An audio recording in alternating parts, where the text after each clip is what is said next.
নমস্কার কৃষক বন্ধুগণ। এর আগে আমি এই গাজরের জমিটির ভিডিও আপনাদেরকে করে দেখিয়েছিলাম। দেখুন, সেই 1 বিঘে জমি আমি গাজর লাগিয়েছিলাম। তো প্রথম পর্যায়ে যে ভিডিও আপনাদেরকে দিয়েছিলাম, এই জমিটিতে কী রকম ঘাস ছিল আপনাদের নিশ্চয়ই মনে আছে, আপনারা প্রথম ভিডিওটি দেখে নেবেন। তো এই গাজর তোলাতে আমার এক দাদা সহযোগিতা করে।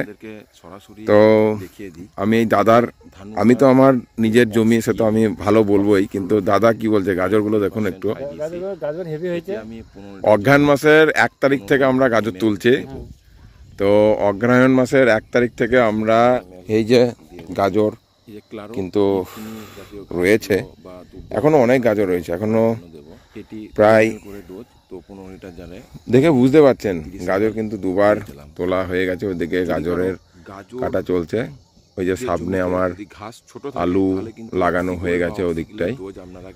তো এই দেখুন, এই দিকটা দেখুন, এই যে সেই প্রথম ভিডিওতে আপনারা দেখে নেবেন যে পেঁপে গাছের মধ্যেই কিন্তু আমি এই গাজর করেছিলাম। প্রথম ভিডিওটি যদি আপনারা দেখে নেন তাহলে আপনাদের বুঝতে সুবিধা হবে যে আমার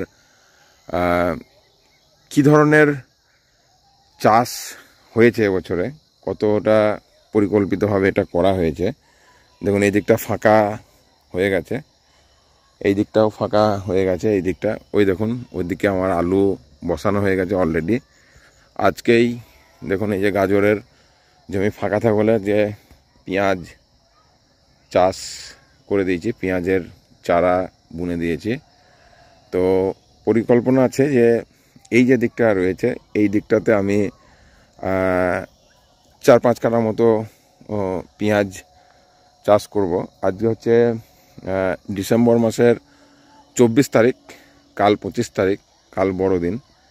তো কিছু কিছু চাষের সঙ্গে আলোচনা করলাম, তো বলছে এখনও পেঁয়াজ করা যাবে। তো দেখা যাক, এদিকটা আমি ভাবছি কিছুটা আবার পেঁয়াজ লাগিয়ে দেবো।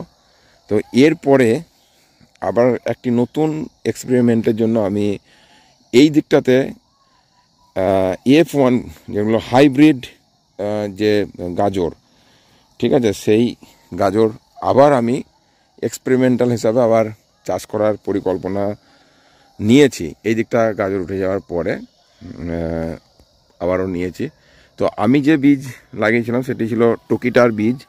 আমার প্রথম দিকের গাজর ওঠাতে কিছু গাজরে কিন্তু মানে ক্ষতি হয়েছে, মানে সব গাজর যে ভালো উঠেছে তা নয়, কিছু দুটো পা মানে একটু মানে আকৃতিগুলো মানে ঠিকঠাক হয়নি, মোটা হয়ে গেছে, কিছু ফেটে গেছে রসে।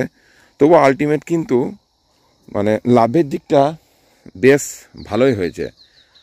তো মোটামুটি গাজর চাষ করে কিন্তু লাখপতি হওয়াটা কোনো ফ্যাক্টরি নয়, যদি এরকম একটি বড় জমি আপনারা নির্বাচন করে নিন, আর উপযুক্ত যদি সার, সেচ এই সম্বন্ধে যদি আপনাদের নলেজ থাকে, কিছুই না, যদি কোনো অসুবিধা হয় আমার এতে কমেন্টস করতে পারেন, আমি অবশ্যই আপনাদেরকে সহযোগিতা করব। ভালো থাকুন, কৃষিকাজের সঙ্গে যুক্ত থাকুন, আধুনিক চাষবাস করতে থাকুন, আনন্দে থাকুন। সবাইকে ভিডিও দেখার জন্য ধন্যবাদ। ভালো লাগলে শেয়ার করতে পারেন। সবাইকে ধন্যবাদ।